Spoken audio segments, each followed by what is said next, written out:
Hey everybody, welcome back. We have a brand new video for you guys today. My name is Sarah, aka SoGal. This is Scarlett, and this is Roger right here. And today we are learning about World War I in Africa.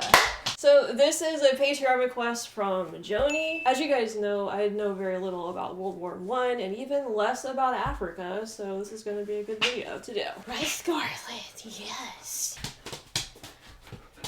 This isn't going how I planned.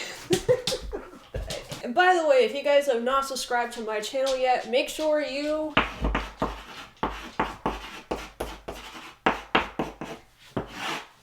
subscribe.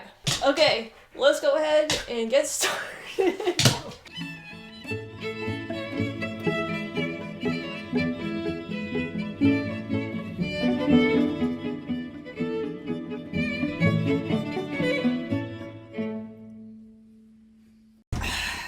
What's up, Roger? So you got your Doughboy helmet on. Okay, so as I mentioned in the intro, this video is a Patreon request from Joni Carter. She says, I want to add this one to your awareness, World War I in Africa, to help you build your global perspective on the Great War, especially in Africa, which is seldom said or known. Enjoy. And this video is provided by the channel Armchair Historians, so go check them out if you haven't done that before. I think I've only done one or two other videos from their channel, but this one should be good because Africa is generally a big mystery to me. I haven't really studied any geography, I haven't really studied the culture. All I know about Africa is like the stuff that you see on TV or in films, which is probably not the best depiction of Africa. And while the US does have some involvement in Africa here or there, and yes, I know, everybody thinks, slavery, not the best part of American history, but we don't really have the same colonial history with Africa that a lot of the European countries do. A lot of Europeans watch my channel, and you guys have a lot more of awareness of kind of what went down in Africa regarding colonialism, and I guess World War I in Africa is kind of a direct result of that. So they had stakes in all of these different areas, and that is sort of what I'm trying to kind of learn about and sort through in my head, kind of learning which European countries went where and what those stakes are, who helped them fight, and all of that stuff. Recently on Patreon, I did a movie night where we watched Zulu, which is a British movie about the British soldiers down in South Africa, and that was a little eye-opening for me. And I know it's just a fictional depiction of what actually happened down there, but it was filmed in the actual place where it happened, and it was really cool seeing a lot of the geography of Africa. It weirdly reminded me a lot of the American West. That was really kind of like my first exposure to it, and so it was a good movie, but there's so much left to learn. Now, Zulu did take place in the 19th century, so this is going to be moving ahead just a little bit. Let's go ahead and check it out. Hi, I'm Griffin Johnson, the Armchair Historian. With the British, French, and German empires all having extensive colonies in Africa during the First World War, it should come as no surprise that there was extensive fighting there. Although soldiers deployed in the African theater weren't subject to the same gruesome frontal charges and long months of trench warfare found in Europe, the soldiers fighting in Africa had their own set of problems to contend with. Hostile terrain, lack of infrastructure, and a constant shortage of supplies made combat there uniquely prolonged, miserable, and deadly. This video was sponsored by Bespoke Post, a subscription club that helps you do everything, but with aged. The former comes with 5 essential cocktail mixers to make all kinds of pro-level drinks. The latter comes with a in getting some essentials to build available for returning and stocks with promo code description below. Broke out. Join the club today with the link in the description below. When the Great War broke out in the summer of 1914, the governing leaders of colonial Africa received the news with considerably less enthusiasm than their countrymen back home. While the territories claimed by Europe's imperial powers appeared vast and menacing, much of the land was only held in— Okay. Alright. I think I know, I've heard some people tell me that the current countries of Africa that we have now were kind of like a post-World War II, maybe? invention. Like, Europe basically split up Africa into the kind of countries that exist today for the most part. Now, I don't know if that's completely accurate. I'm sure there's more to it than that. But this definitely shows me pre-world or pre-modern Africa anyway, and this is something I'm completely oblivious to. It's kind of like Europe, where I'm looking at maps of Europe pre-World War II, and it looks completely different than what I'm used to. So we have Algeria, which is kind of similar. Italian Libya. So Italy has Libya, which I guess makes sense because the Italians were in that area fighting during World War II. And then we have Egypt here, and we have the Suez Canal, which I don't know if that existed yet at this point. But I know that the British kind of controlled that, and they were down in World War II fighting kind of for control of that. And then we have French West Africa. So we have France, Italy. Britain is down here. I thought Britain would have been in North Africa at this point, but maybe not. So we have Europe's the French, imperial powers appeared vast and menacing. French Equatorial Africa, German.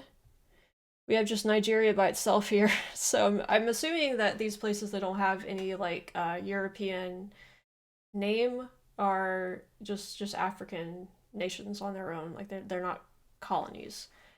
We have Liberia here. Now I know, isn't Liberia an American? The U.S. established some country over here on the west coast of Africa, I believe. I think it's Liberia, but I'm not sure.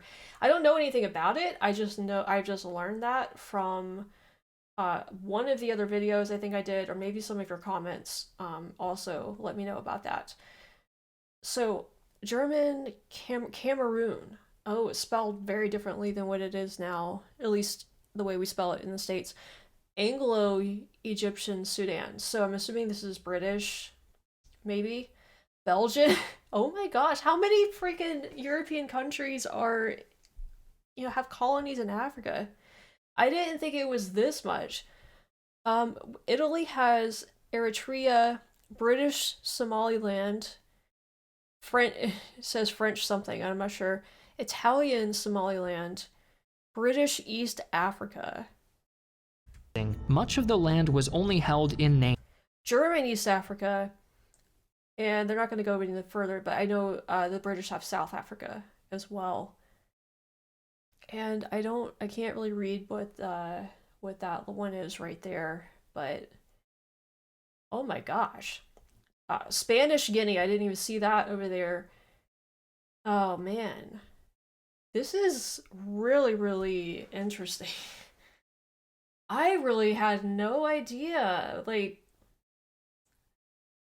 I don't know what America was just like, dude, was not involved, I don't think, at this point over in Africa anyway. I just don't remember learning much about Africa at all in American history anyway. So other than, the slavery stuff, but this is something I'm completely oblivious to. Like, I had no idea that this was going on in Africa. Wow.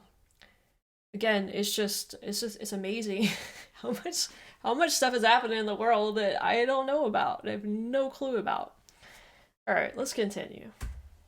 With many native Africans living in small, remote communities, still answering to their local kings and chiefs. Thus, many colonial governors feared that being drawn into a global conflict would weaken or break their already tenuous hold over the continent. At the beginning of the war, many administrators and journalists in Africa declared that the colonies should remain neutral and continue to cooperate with each other to consolidate their power in the region. This commitment to neutrality was very powerful, managing to last a whole 1 week before France and Britain ordered their colonial armies to start invading German colonies.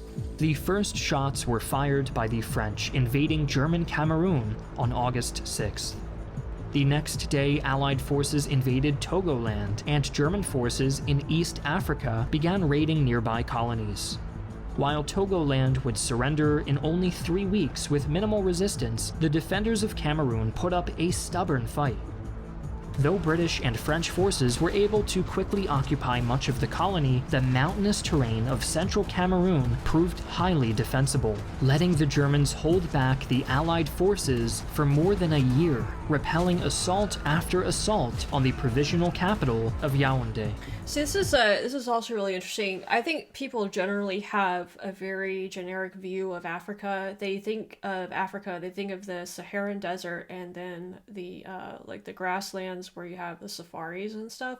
That's generally the worldview of Africa, or at least what we get here in the States. That's what I think of anyway when I think of Africa. And I know it's more than that because about a year ago, I got really interested in geography all of a sudden and like learned where all the countries were in the world, which I don't know if I still remember it or not because it's been a while since I've looked at any of that. But in the process of that, of learning about where the African countries are, I did do some exploration of the geography and realized that like the central part of Africa is more of like jungle type. Well, I don't know if it's jungle, but more of that type of very green, maybe rainforesty almost. And then I learned a lot about, is it Namibia? They have these really, really cool beaches in Namibia that they kind of look like sand dunes, but they're like a weird orange color. I've never seen anything like it before. And that just was, I mean, stunning to learn about that. And then seeing the Zulu, like the South African geography, I bet that Africa is very similar to the United States in that it has pretty much every single type of climate and maybe terrain that you might experience in the world. And I don't know if they get like if they get snow. I would imagine there are probably some parts of Africa that might get snow as well. And it's just one of those, when it comes to geography, Africa in particular interests me because it's just a mystery to me. And I just feel like it's a huge continent and it's got to have just a huge variety of geography and landscapes. And I think it would be, well, I'm definitely going to be exploring the geography of Africa at some point on my channel. But I'm really looking forward to it. I think it's going to be really, really interesting to learn about. Meanwhile, in response to German raids, the British began to prepare an amphibious invasion of German East Africa, beginning with the capture of the port of Tonga in November. Tonga was sparsely defended, and so the Allies expected an easy victory. But their efforts would be complicated by fierce enemy resistance, and of all things, bees. More on that later. Not long after the fighting broke out in the northwest, the British Union of South Africa mobilized its forces for what should have been a quick and easy invasion of German Southwest Africa. The South African army outnumbered the German garrison 20-1. And on September 14th... Okay, so I just saw Portugal in there too. Portuguese to East Africa. So we've got Belgium, Portugal, France, Spain, Britain, Germany. It's like half of Europe. Oh my gosh. There's probably other ones too Madagascar's just hanging out by itself over there. I don't even know I guess maybe that was its own thing at that point, but wow. The invasion of German Southwest Africa. The South African army outnumbered the German garrison 20-1. And on September 14th, they invaded and rapidly began to occupy the German colony. However, the British rulers of South Africa soon found their efforts complicated, as always, by the Boers. Descendants of Dutch settlers in the region, the Boers had long resented British rule in the region, and tensions between the two groups were high. On the day after the invasion began, a Boer... Okay, so little Griff, this character again. The Boers had been independent of South Africa for decades until 1902, when they were forcibly annexed by the British after a brutal Second Boer War. I think the Boers made an appearance in the movie Zulu. We saw them appear in a couple of scenes, and I think the people in the chat, because we do these live, we watch the movies live, and so you guys, we have a chat going during it where you guys answer my questions, and I think some of you mentioned in the chat that those were the Boers that were in that movie, and I've heard of the Boers in previous videos. You guys have commented on them. I haven't really watched anything on them yet, so that's something else I need to get to. But okay. So the Dutch, they're descendants of the Dutch. Another country that has colonies apparently in Africa. Wow. Tensions between the two groups were high. On the day after the invasion began, a Boer politician and former general of the Second Boer War, Quos de la Rey, was unlawfully shot dead by a British policeman at a roadblock. In response, one of the commanding officers leading the invasion of Southwest Africa, Lieutenant Colonel Mani Maritz, defected, leading the soldiers under his command in a rebellion against the British South African government. The rebellion threw the South African army into disarray, and command was turned over to General Jan Smuts, a seasoned British officer, in hopes that he could restore order. Jan is definitely not a Smuts declared martial law in South Africa and halted the invasion order to deal with the rebellion. The process of putting down the uprising and rounding up Boer rebels kept Smuts occupied for the rest of 1914, giving the small German garrison precious time to regroup. Meanwhile, north of the Sahara, all territory seemed to be held firmly in the hands of the Entente and neutral Italians. But the absence of German colonies did not protect North Africa from the influence of the Great War. The diversion of troops to the Western Front left European colonies in North Africa vulnerable to rebellions, which the German and Ottoman empires were more than happy to aid. In the French protectorate of Morocco, fighting was already ongoing between colonial forces and the Zayan Confederation, an alliance of Berber tribes that opposed French attempts to consolidate power in the Middle Atlas Mountains. Most of the troops in Morocco had been recalled to defend France, and so the remaining forces there had to be stretched dangerously thin across the French line to hide this sudden vulnerability. While one hot-headed officer nearly doomed the French defense by marching off and getting his force annihilated.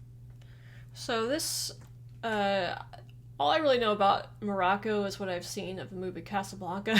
So obviously the French were in that movie and had some influence in that region. I don't, again, maybe this is kind of like explaining some of that here. So the French had a colony, I guess, in Morocco, and I've had a lot of you in the comments on other videos tell me that it's really complicated there. There's some dispute. I think, is it Western Sahara or something like that, is a disputed country that's supposed to be part of Morocco or that's split off from Morocco, or I don't know. I don't understand the whole thing, but okay. So a little griff here. This was the Battle of El Harry, where over 600 French soldiers under Lieutenant Colonel René Laverdure were surrounded and killed following a raid on a seemingly vulnerable Zayan camp. I think he just said that name, but I don't remember how he said it. So the French were surrounded and killed following a raid. Okay, I guess that's right. In November, the Zayans never committed to an organized offensive, and the fragile French line managed to hold on for the rest of the war.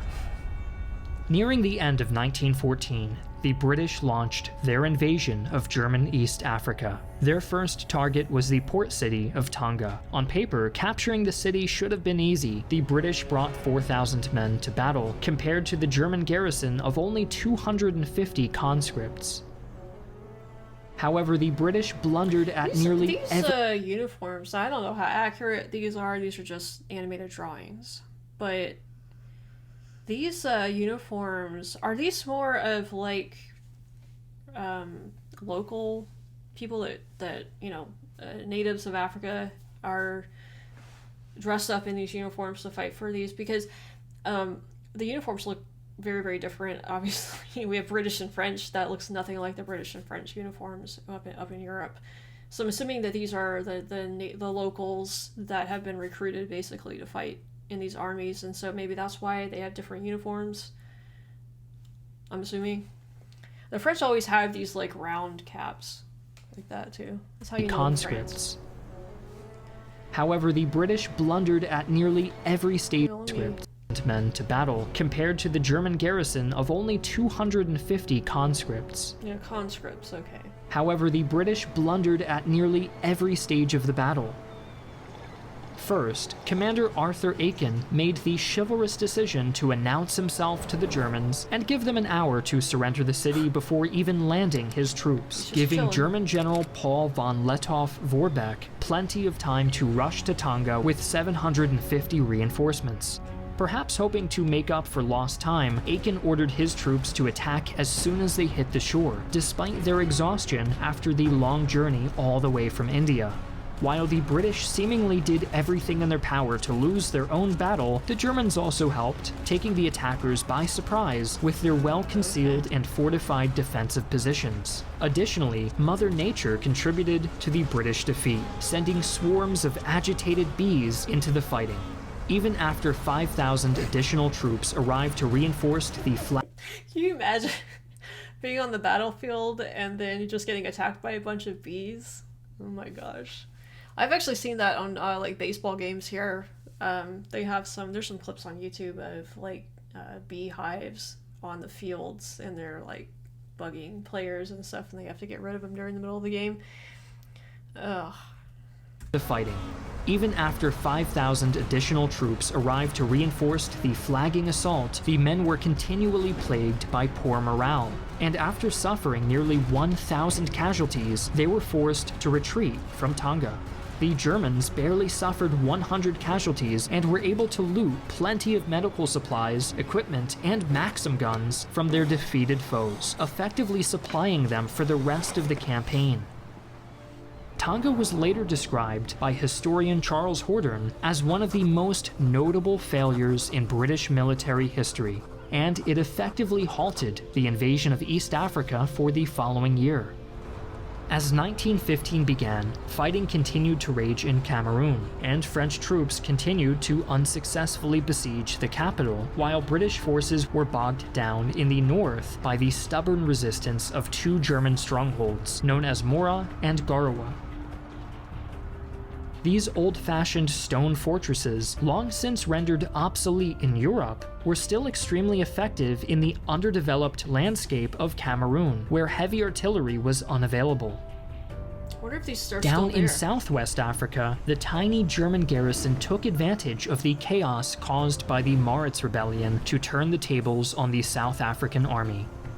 They routed the small occupying garrison and reclaimed their captured territory, and in February, a small German force invaded South Africa and attempted to gain control of two fords at the Orange River. This daring German attack was repelled, and 1 week later, the South Africans resumed their invasion. With the full attention of the massive South African army, at last, the Germans were forced into a rapid retreat and surrendered on July 9th. In November, the British Protectorate of Egypt was taken by surprise when the Senussi Order, a secretive religious order based in Libya, invaded with 10,000 men and modern weapons provided by the Ottoman Empire. The Senussis quickly gained ground in Egypt and attempted to rally the local Muslim population to join them against the British. Unfortunately for the would-be holy warriors, local support failed to materialize, and the British soon began pushing back the invasion. Skirmishes along the border would continue for years, but the bulk of the Senussi army was decisively defeated at the Battle of Agaja. Around the same time, the staunch German resistance in Cameroon was finally starting to collapse, and British and French forces were closing in on the capital.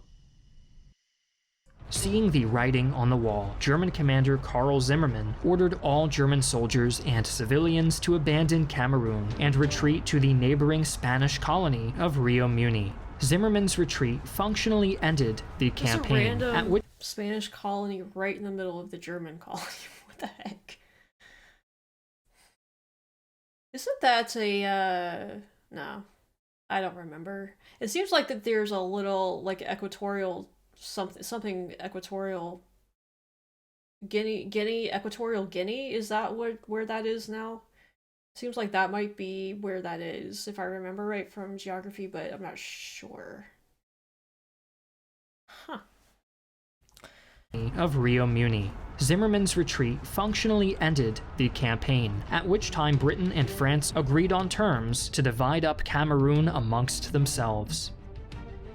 After the conclusion of this campaign, the British turned their attention to East Africa and its now infamous commander Paul von Lettow-Vorbeck. In January 1916, General Jan Smuts was reassigned from the south and given an army of 20,000 men to finally conquer German East Africa. This was a massive force for the African theater, requiring hundreds of thousands of African porters to carry weapons, ammunition, and other vital supplies through the harsh landscape of East Africa. The British Army then launched their second invasion of German East Africa in February, joined by a Belgian force coming from the Congo in the west. Much like in Cameroon and Togoland, the Germans quickly lost ground against the more numerous invaders, but Lettow-Vorbeck was determined to make the Allies pay dearly for every mile. Using the thick brush and forests as cover, he launched repeated hit-and-run ambushes against the British as he withdrew, slowly whittling down their forces. These raids were successful in harassing the Allied armies and slowing them down, giving tropical diseases all the more time to wreak havoc on the Commonwealth forces. The invasion dragged on this way for the rest of 1916, with attrition devastating the British force as they slowly trudged further and further into East Africa. Okay, I have a question. So you just said the Commonwealth forces, Belgium is fighting with the British.